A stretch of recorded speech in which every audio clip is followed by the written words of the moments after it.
ngiye kuguha ikaze mu kiganiro cyo kwigisha Microsoft Word igice cya kabiri. Buri gihe iyo tugiye gutangira dokima yacu hari ibintu by'ibanze dukwiriye gutunganya twibukiranye. Icya mbere ni ukureba paje yawe niba imeze nk'ukuntu wakabishatse. Tujya kuri file, print.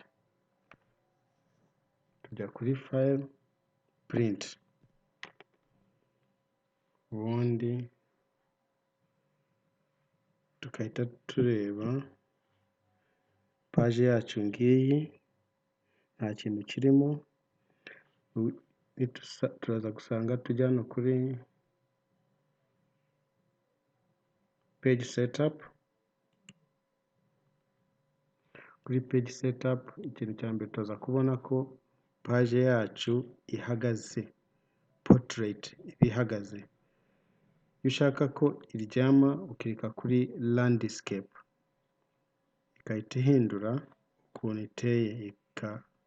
Reka dukirike kuri OK, twongere tuze kuri page setup, turebe paje yacu ukuntu imeze. Urareba neza ko noneho yahindutse iyaryamye, ariko page dushaka gukoresha ubu ngubu ni paje ihagaze, nta kibazo. Reka dukirike kuri portrait. Kuri page setup nanone, bitewe n'ukuntu wumva measurements ukunda gukoresha, ushobora gukoresha milimetre, centimetre cyangwa inches. Now buriya buri muntu hari ntuza akunda gukoresha cyane. Ubu dokima yacu iri muri centimetre, dushobora kuyishyira muri milimetre cyangwa tukayishyira muri inches. Noneho iyo ushaka kubigenza gutyo, ukirika kuri file, ukajya kuri options, ugaza ugakanda kuri advanced,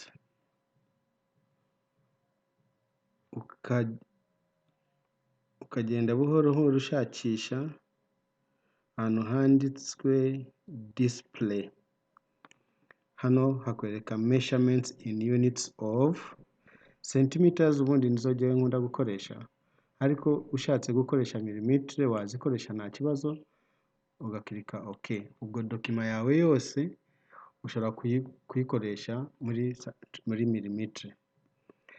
Icya kabiri ushobora gukora ni ugushyiraho latre. Dore latre yacu ngiyi irava kuri 0 ikagera ku 160 mu bugari. Mu burebure ni kuri 0 ikagera kuri 200 hafi na 60. Ubwo ni uburebure muri milimetre.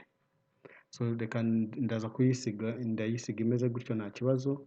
Muri design, when you are designing, turi mu gukora design, iyi latre idufasha kumenya aho dushaka gushyira ibintu byacu. Niba ushaka gukora nk'akakarita ka business wagakora ukoresheje izi ngizi. Hari akandi kantu ukwiriye kumenya. Iyi page niyo bita default page, ni ukuvuga ko iyo ufunguye Microsoft Word, iyi niyo page uhabwa, bayita A4 cyangwa niyo standard letter dukunda guhabwa gukoresha.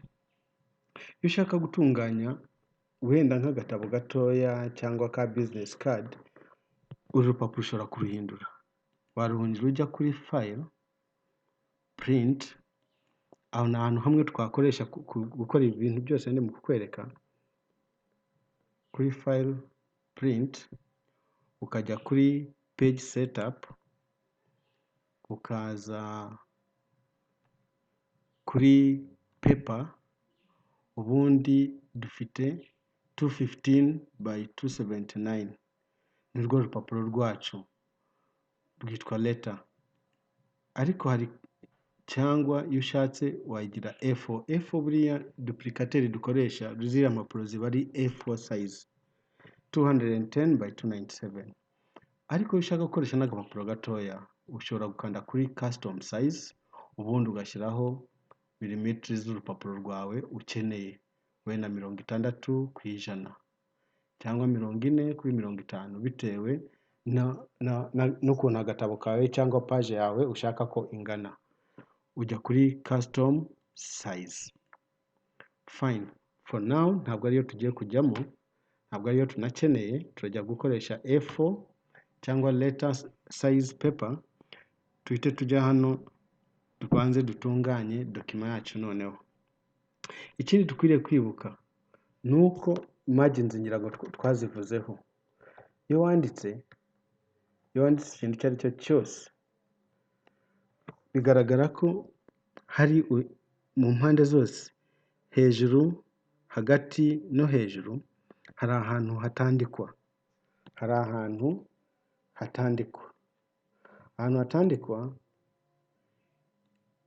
hatandikwa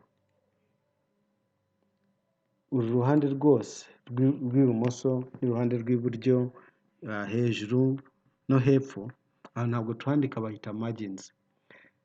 Ariko hari igihe wandika ugasanga interuro imwe yonyine niyo yagiye hasi, yagiye kuri page ya kabiri, kandi ukaba udashaka kwangiza urupapuro rwawe kubera interuro imwe yagiye kuri page ya kabiri. Icyo gihe ushobora kujya kuri izi za margins ukagabanyaho. Reka nkwereke ukuntu twabigabanya. Tugiye kuri insert cyangwa tugiye kuri file, tukajya kuri print. Ndaza kwereka n'inzira yindi wakora ibi ngibi, wanyuramo kugira ngo ukore ibi ngibi. Ukajya kuri page setup, ushobora guhindura margins. Reka tuzigire iyo hejuru tuyigire 0. Ngiye kuyigira 0. Iyo hejuru nyigire 0, n'ibumoso nyigire 0. Turebe ukuntu ibintu biza kuba bitandukanye. Click on OK. Now turebe. Tusubireyo. Press escape. Kanda kuri escape. Dore noneho kitangiriye hejuru. Ni ukuvuga ko ubu nta mwanya na muto dusigaranye, wenda dushaka gushyiramo kuzibika neza cyangwa gukora agapapuro, nta mwanya dusigaranye. Iburyo uracyahari ariko ibumoso nta mwanya dusigaranye. Ni ngombwa rero buri gihe tuzajya dushyiramo margins cyangwa dutange umwanya wo kugira ngo igihe dushaka gukora wenda nka printing hanyuma tugakora agatabo, ahantu tuzajya tubifatira. So kujya tusubireyo kuri file, print, nongere nsubizeho izo margins. Nshobora kuzigabanya zikaba ntoya ariko ni ngombwa zibe zihari. Kuri page setup ndasubirayo nkande kuri, reka nshyire za 25.4, reka nyisubize aho ngaho, cyangwa nshatse reka nyigire 10 nta kibazo, na 15 left 15, just turebe ukuntu bisa. Okay, I escape, press escape. None reba ko margins ibumoso zabaye ntoya no hejuru zabaye ntoya, ariko iburyo ziracyari nini. So ubwo ni margins. Iyo utangira document yawe ni ngombwa umenye ni margins nshaka gushyiraho zingana gute, ubundi page nshaka gukoresha ni iryamye cyangwa ihagaze, n'utuntu dutoya kugira ngo dutangire gukoresha document yawe neza. Twongere twibukiranye kuko tudafite umwanya wo kwandika ibintu byinshi. Nakubwiye ko ushatse wakwandika ukoresha keyboard yawe, equal sign, rand,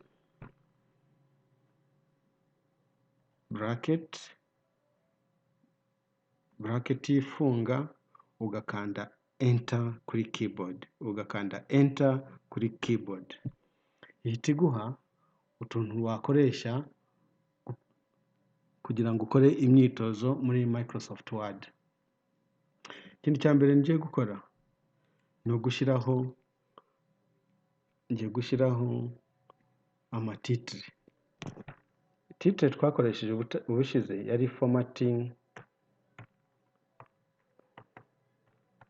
in Microsoft Word nibyo njye kongera nandike.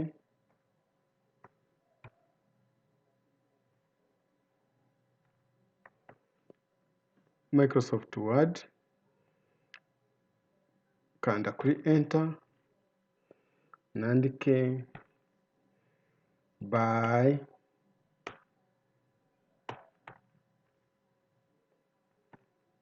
teacher Shokolo Kolo. Kanda enter, noneho tuyihe ngiye kugira nini nk'uko twabigenje bwa bundi. Ibyo bintu ndumva tubyibuka. Noneho ijye hagati by teacher Shokolo Kolo, ngiye kuyishyira iburyo, nayo ngiye kwita nyishyiraho n'akarongo, nayo wenda nyihe na couleur nziza.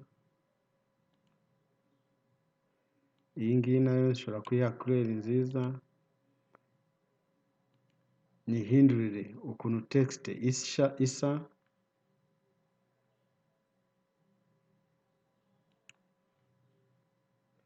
N'iyi ngiyi wenda nayigenza gutyo nta kibazo.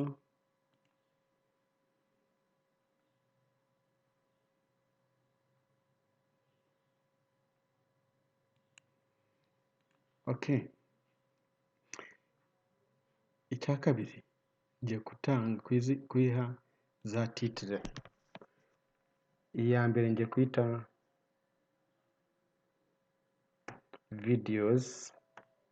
videos in Word.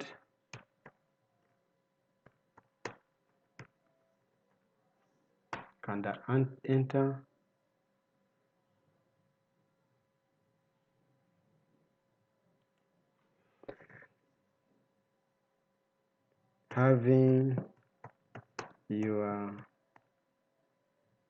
giving your document a professional touch, giving your document a professional touch.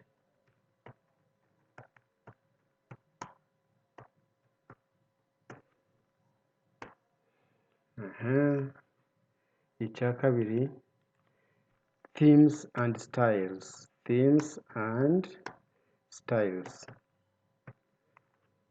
Ndi mu gushyiramo izi titre kugira ngo tuze kuzikoresha gukora practice. Saving in Word.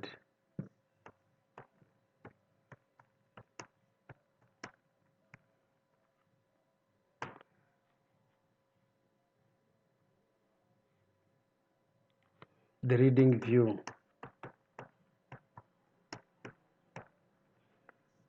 Okay. So dufite ka document kacu gasa neza. Niba twibuka neza twakoze akantu gasa gutya. Twara selection ibintu byose. Dukanda kuri buto y'uburyo, werekeza ka pointer ukakirikaho ukoresheje buto y'iburyo, ugakirika kuri copy, ukaza hasi ugakirika selection yitivaho, ugakanda buto y'iburyo nanone, ugakanda kuri paste. Ihita ikopiya bya bindi twari dufite. Wongeye ugakanda paste, bikibuka ko wakoze copy, ushobora gukanda kuri paste ukagira page nyinshi zirushaho. Paste. Ubu ngubu uraza gusanga document yanjye ifite amapage menshi ariko y'ibintu bimwe. Ifite page nyinshi y'ibintu bimwe. Akantu ka mbere nshaka kukwereka, hari zo bita styles. Tuvuge iyo ushaka cyane cyane nk'umuntu wandika nk'ibitabo, uba ushaka titre zawe ko zisa ahantu hose. Ntabwo uba ushaka iyi titre ya mbere igire wenda ubunini bwa 14, hanyuma ya kabiri 16, igire kuri ariya y'umutuku, iyindi igire bleu, dukoresha styles kugira ngo tuzihe intuza zigaragara. Dushobora gukoresha heading 1 tukamenya ngo titre zacu zose zizajya zikoresha heading 1, zose zajya zikoresha heading 1, cyangwa niba atari iyo, niba izi ngizi ziza muri Microsoft Word, nzakwereka ukuntu wowe wakwikorera format cyangwa ugakora titre zawe ukuntu ubishaka kugira ngo zise ahantu hose utakoresheje izi style duhabwa na Microsoft Word. Okay, so izo style reka dukoreshe za Microsoft Word for now, ariko mu butaha nzakwereka ukuntu wakora izawe. Icya kabiri nashaka kukwereka muri ntuza yacu ni ukuntu twakoresha ibyo bita bullets, ukuntu bakoresha bullets. To add bullets ni ukuvuga ko iyo utunganya dokima yawe hari igihe uba ushaka gushyiramo ibyo bita bullets cyangwa kugira ngo ise neza kurushaho. Reka dukirike ahantu hariho hose muri iyi dokima yacu, tuhite tuvuga ngo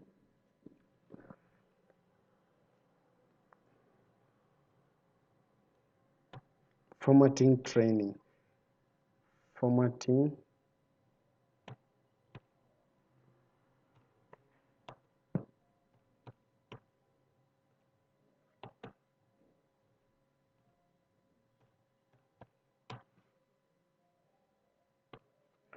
this training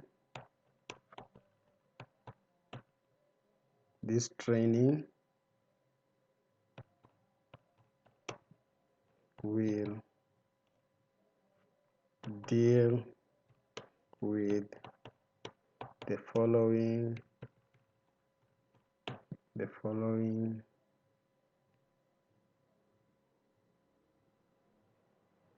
formatting styles.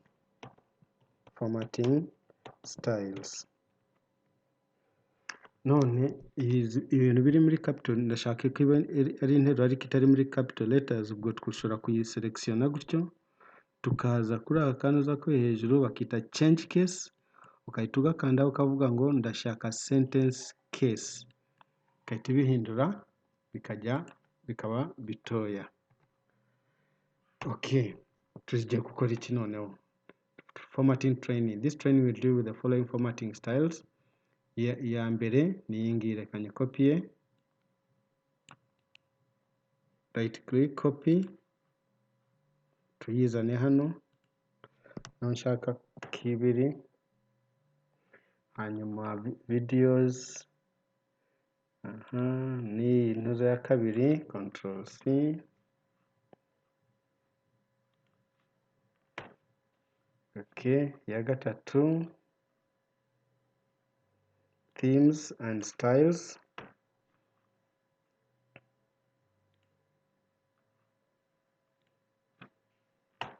okay, themes and styles, saving in Word,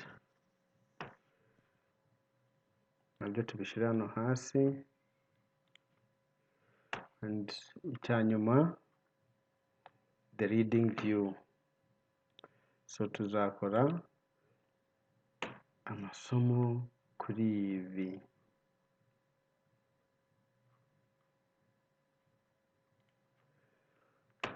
Okay, reka iyi ntuza yose nyijyane kuri page ya kabiri kugira ngo bigaragare neza. Now gushyiraho bullets, uhita uselection akazi kawe kose, ibintu ushaka gushyiramo bullets, ukahita ukanda kuri bullets ugashakisha bullets zigushimishije. Iyo washyizeho bullets hari igihe ushaka nanone kongeraho kuzijyana iburyo. Iyo ushaka kuzijyana iburyo ukoresha ibyo bita indent. Iyo ukanze kuri iyi y'iburyo ikujyana iburyo, ukavuga wenda ndashaka intuza zanjye ko zitangirira aho ngaho, ushobora kuyisubiza inyuma ukareba ahantu hagushimishije. Noneho yari titre, reka tuvuge kuri video you can paste in the embed code, you can also type a keyword. So tushobora kuza hano kuri video tukavuga ngo kanda, iyo kanze uje iburyo ugakanda enter ihita yo imenya ko ushaka gushyiramo bullet yindi, ariko iyo ukanze kuri indent y'iburyo ihita imenya ko noneho ushaka gushyiramo ka titre kari hasi ya video kavuga kuri titre ya videos in Word, wenda how to copy videos, okay, giving your document a professional touch. Ukanze iburyo ihita imenya ko ushaka gushyiramo akantu gasobanura titre ya giving your document a professional touch. For example, header, footer, cover page. For example, header, footer, ibyo byose ushobora kubikora muri aho ngaho, footer, cover page, etc. Okay, ubwo niko uzishyiramo. Noneho hari igihe ushaka gushyiramo bullets zawe wishyiriyemo zitari izi ngizi baguhaye. Icyo gihe ukanda kuri bullets ukajya kuri define new bullet, ukahita ubibwira ndashaka gushyiraho izanjye zitari zisanzwe aho ngaho, ukahita ushakisha muri izi. Ushobora gukoresha utu dukoni twose muri izi zose zigaragara, wahitamo iyo ushaka, ni nyinshi urumva muri izi zose. Hano ukanda hano hejuru ukavuga wenda Latin, wide Latin, iguha izindi nk'izo. Ushobora gukoresha $sign, izi zose ni uburenganzira bwawe kuzifatamo ugashyiramo iyo ushaka. Reka mfe gufata imwe muri izi ngizi nkoreshe wenda suri cyangwa nkoreshe umusaraba. Reka nkoreshe umusaraba. I click on OK, zigahita zihinduka umusaraba. Yewe ushobora no gukoresha ifoto, ushobora gukoresha ifoto yawe cyangwa andi mafoto uba ufitemo. Kanda kuri define new bullet list, ujye kuri picture.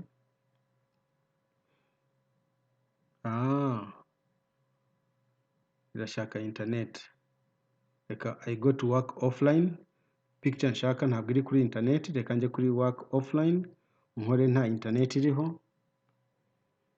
Okay, ifungura ahantu ndebe niba hari intuza ari yose. Reka nkoreshe Kwigira, iyi logo ya Kwigira TV, nkite nkanda kuri insert,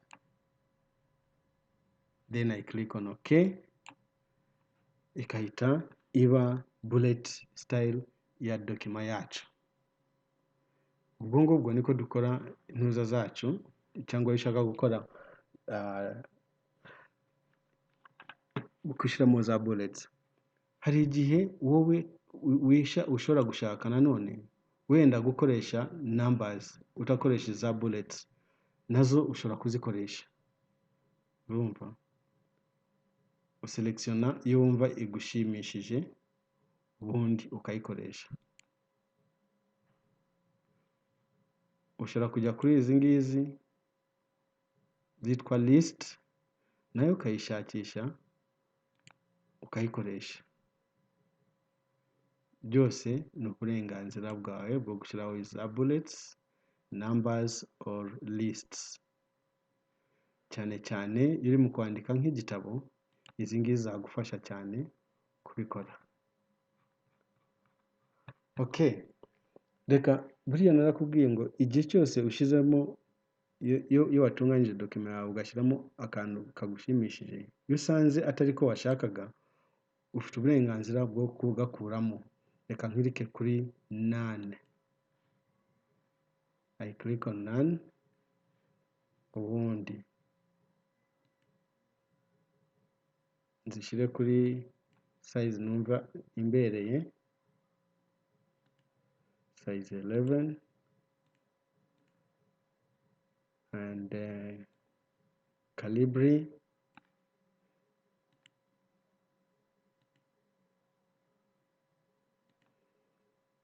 and font nigire automatic kugira ngo ibe umukara. Okay, ibyo noneho nibyo banze kuri ntuza, kuri bullets and numbering. Akandi kantu ntarava hano nshaka kukwereka ni akantu kuri utu tuntuza, ni igihe cyane cyane iyo ushaka gutanga dokima yawe ku muntu, niba ari tuvuge profeseri wawe, hari ibintu wandikaga ashobora kugukosora, cyangwa ushobora kumwereka ibintu by'ibanze ushaka kwerekana. For example, ushobora kuvuga ngo izi titre ni za ngombwa cyane kuri wowe, ukazayilayitinga ushyiramo kureri ishimishije amaso, ugashyiramo na comment ukavuga ibintu byose biri highlighted mu cyatsi ndashaka kubyitaho, ndashaka ko ubyitaho. Iyo bayita text highlighter, ni nka yakaramu tujya dukoresha ibipapuro ukayandikaho. Okay, akandi kantu njye kugusiga ubo urebye ni akantu kari kuri font. Reka mfate izi ntuza zacu, izi ngizi, mfate iyi titre ya mbere, mpite njya kuri font, hano kuri font kugira ngo turebe ukuntu zisa. Tujya hano kuri font, selekisione intuza ya mbere strike through, click on OK. Iyo ari nk'itegeko rishaje ariko udashaka kurikura mu gitabo cyawe, ushobora kwerekana ko ni iri ngiri ryari rihari ariko ubu turihinduye gutya. Dore ni ahangaha strike through, bishobora gukoresha ahangaha, cyangwa ukajya kuri font hano ukaba ariho ukoresha double strike through cyangwa strike through. Superscripts and subscript ndaza kuyikwereka nayo mu kanya. Ushobora kuza hano, reka dukoreshe intuza ya kabiri, tuvuge ngo turashaka font, turashaka small caps.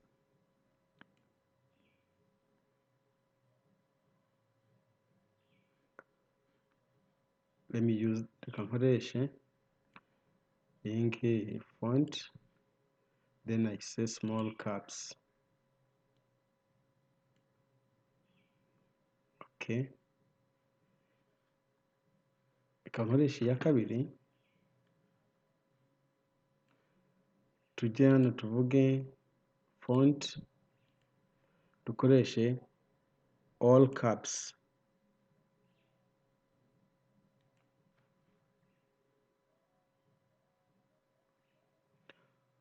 Tukande iya gatatu, tujye kuri font, dukande kuri text effects,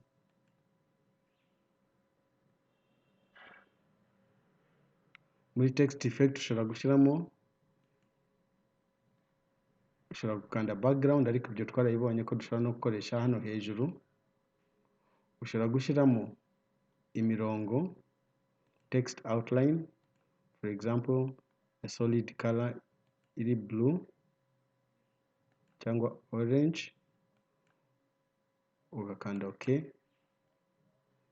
Ushobora gushyiramo izo ngizo. Okay, ubwo tukaba tubonye utuntu twa formatting dukeya. Utundi tuntu dushobora kugufasha ni akantu kamwe kari hano, tuvuge nko muri shimi bakunda kwandika H2O,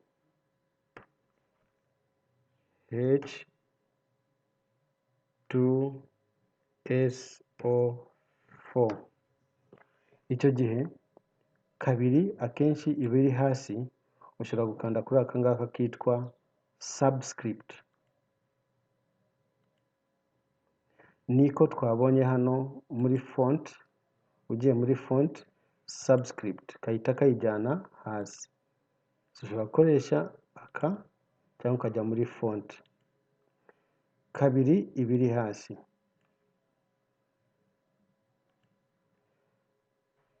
kane ibiri hasi,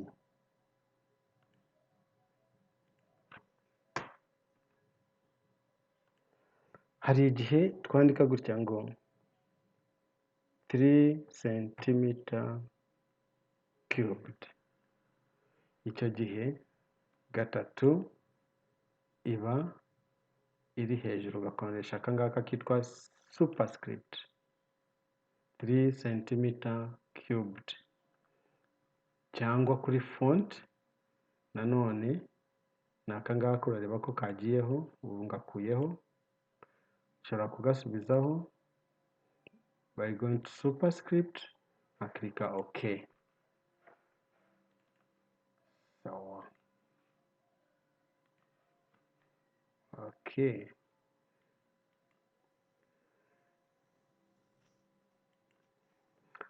Ubwo iki ni igice cya kabiri. Igice cya gatatu tuzareba ukuntu twatunganya ibyo bita tables, gushyira akazi kawe muri tables. Mbaye mbashimiye muri iki gihe gitoya tumaranye. Murakoze.